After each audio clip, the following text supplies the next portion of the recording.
দেশের বিনিয়োগ ও উৎপাদনশীলতা সচল রাখতে বড় সিদ্ধান্ত নিল বাংলাদেশ ব্যাংক।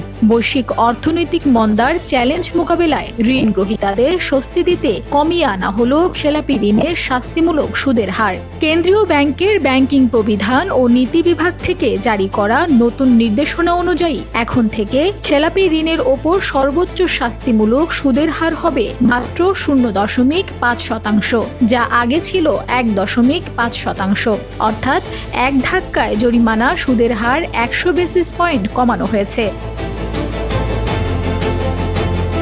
বাংলাদেশ ব্যাংক বলছে, এই পদক্ষেপ মূলত চলমান অর্থনৈতিক সংকটে উদ্যোক্তা ও ব্যবসায়ীদের ঋণের বোঝা কমিয়ে বিনিয়োগ বাড়াতে সাহায্য করবে। নতুন এই নিয়ম অবিলম্বে কার্যকর করার নির্দেশ দেওয়া হয়েছে, যা টার্ম লোন ও ডিমান্ড লোন উভয় ক্ষেত্রেই প্রযোজ্য হবে। তবে এই সিদ্ধান্তে মুদ্রার উল্টো পিঠও দেখছেন অর্থনীতিবিদ ও সিনিয়র ব্যাংকাররা। অনেক ব্যাংকিং বিশেষজ্ঞ মনে করছেন, শাস্তিমূলক সুদের হার কমানোর ফলে ঋণ পরিশোধের শৃঙ্খলা বা ক্রেডিট ডিসিপ্লিন ভেঙে পড়তে পারে।